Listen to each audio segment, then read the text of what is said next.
Hi everyone, this is Dr. Mike, host of the free iTunes podcast, Psychiatric Secrets Revealed with Dr. Mike, but that's not why I'm here today. This is another Saving Savvy episode, this time once again looking at the ISO performance of the new Sony A77II or Mark II, and then comparing it to the A77I.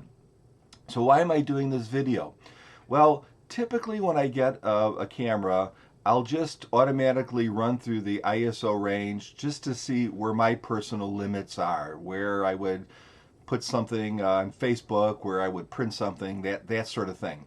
And because I happen to have both cameras, I thought I would just run both of them at the same time. And I was very surprised to see that at any given ISO, the A77II had a significantly longer shutter speed.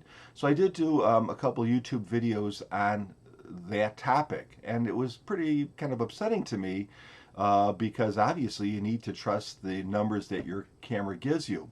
Well, some thoughtful writers, commenters commented back and really looked at the data closely.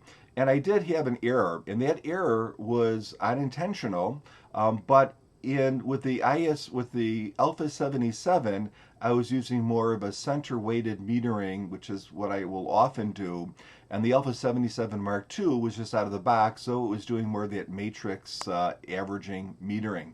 And it was thought that maybe that was altering the values that I was getting, which actually made me very excited because I really like this camera and I really want to have it perform as well as it can. It's like yes, I want to be wrong. So I did a much more controlled experiment, which I'm going to show you in a moment. I'm not saying this is the perfect experiment. I don't have a lab or anything. I'm doing this on a dining room table. But it is a better experiment illustrating the differences. And we'll talk about those differences and my conclusions at the end. What I would really ask of you is I'm not going to initially disable comments here because I really would like to get thoughtful comments back. If they're going to be rude and just insulting comments, which I sometimes get when I post something about Sony products, then I'll disable them. But I would like to get some comments back that are thoughtful. And in addition, I'd like to get someone else out there or multiple people who have both of these cameras, and I'm assuming that's the case, to do a similar test. And let's see if these tests match up or if this is just a unit-to-unit variability problem. So let's go to the next part of my video. Okay, so why am I repeating this test? When I did the initial test to look at the ISOs between the Alpha 77 and the Mark II, it was for my personal use. And I felt that the findings were significant enough to actually post them on YouTube because they suggested that there was actually a full stop or almost a full stop difference between the two cameras. So in other words, when I was shooting at, let's say, an ISO of 3200 on the Mark II, it was really acting more like the regular 77 at ISO of 1600, which would really kind of be a bad thing. But my methodology was flawed, and this was pointed out by some astute commenters.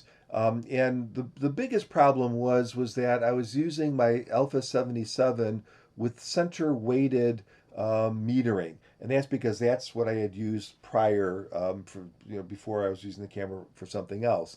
Where the 77 Mark II came out of the box and was using average metering or matrix metering. So I thought that was significant enough to try to run the test a little bit better and to run it again. And I think having an accurate ISO is really important, not just for theoretical reasons. So for instance, there's a lot of times when you're using an external light meter, like if you're doing portrait photography, and you want to be able to dial in those numbers into the camera and get a proper exposure. And the only way that you're going to do that is if your ISO values actually represent some sort of a standard. So this is the exposure triangle that you see so many times, and these three variables control proper exposure, the aperture or how wide the lens is open, the ISO or how sensitive the sensor is, and the shutter speed or how much how long the shutter is open.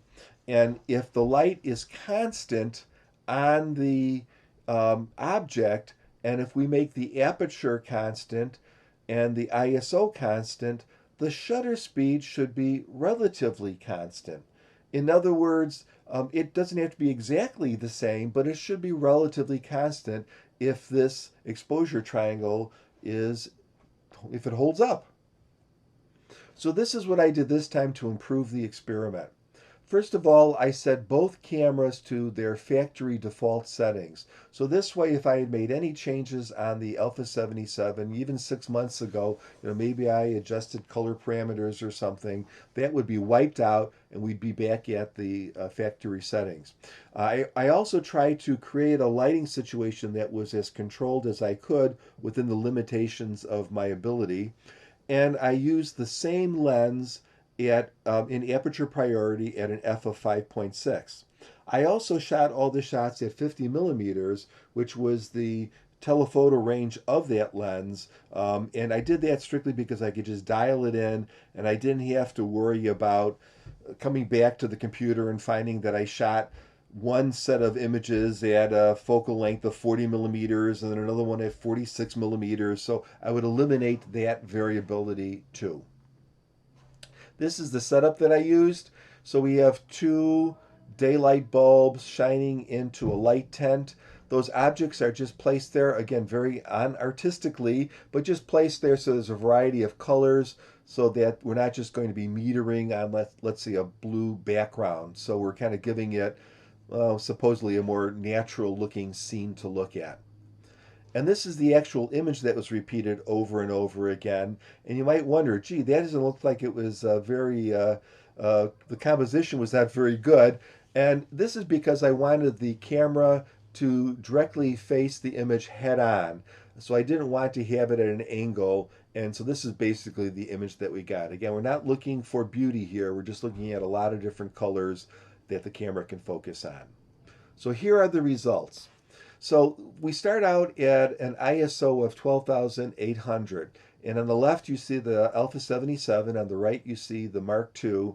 And two interesting things. One, the Mark II definitely is exposing a bit longer.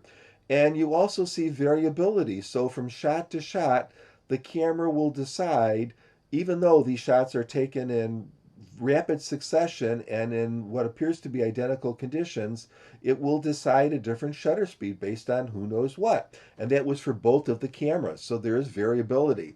But if we average it out at this ISO, there's about a 1.4 times difference.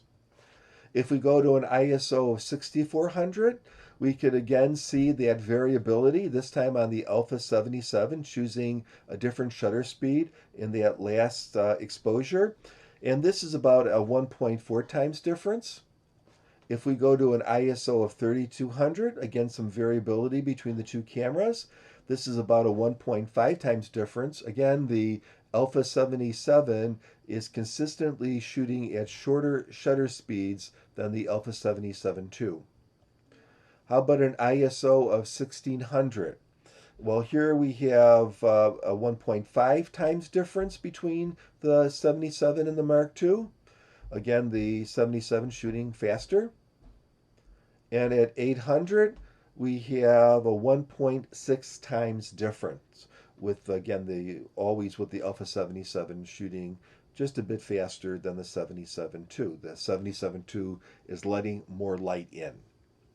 So if we average all of these out, from 12,800 to ISO of 800, it's roughly about a 1.44, we'll just say a 1.4 times difference between the two cameras, with the Alpha 77 consistently shooting faster at a given ISO compared to the Alpha 77 Mark II. So why? Why is there this difference? Well, one possibility could just be camera to camera. I mean, these cameras might have slightly different qualities or just manufacturing differences in just the camera that I got versus the other camera that I got. This might be just camera to camera differences. We also saw some intra-camera variability where cameras, even though I was shooting these literally within a second of each other, the camera might choose a different shutter speed from one shot to another. So there is some variability just in general. And there might be some firmware variability. So the firmware is what's telling the camera what's ISO of 12,800 and what's an ISO of 6,400 or whatever. So if that's a firmware problem, that could easily be corrected. And of course, what's not mentioned here is that maybe the Alpha 77 Mark II is giving us a more accurate ISO value, and the 77 is off. Even though it's shooting faster, maybe it's off a little bit. Who knows? And of course, there's the possibility that Sony decided to change their methodology in such a way to make the Alpha 77II look just a little bit better than it really is. I can't tell you if that's the case or not. I don't sit in the boardroom of Sony Corporation.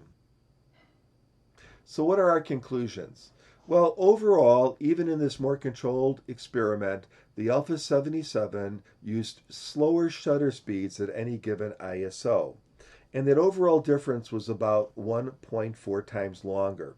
So, depending if you're generous or stingy, you might say that is a third of a stop or a half of a stop difference. Um, my original little study suggested a full stop difference, so this is a significant improvement. But it's also important to note that there is variability. There could be variability between just camera to camera, but we saw variability, even intra-variability in the cameras themselves. So just shooting the same shot and then shooting it again, sometimes the shutter speed would change within the same camera. I did see some exposure variability, but I don't think that altered this particular study. And so what I mean by that is I can't think of the exact ones, but let's say I looked at an image at ISO of 6400 from the Alpha 77, and then I looked at one from the Mark II, and I say, oh, look, the Mark II exposed longer, but the picture's a little bit brighter. Yay! But then if I looked at a bunch of other images where it exposed longer, the images seem virtually identical, at least based on my monitor. So I don't know if that is a worthwhile comparison. But again, there's just variability in this experiment. If you did 1,000 shots, maybe you'd get better numbers. Okay, well, there's my test, and what I consider are the conclusions. If you have an intelligent, different idea, please list it below in the comments. Even better, if you happen to have both cameras, it would be just fantastic if you could do a similar test and either make a video about that test, or if you don't want to do that, list your findings below. And as always, if you get some time, please give my absolutely free audio podcast a listen. It's called Psychiatric Secrets Revealed with Dr. Mike.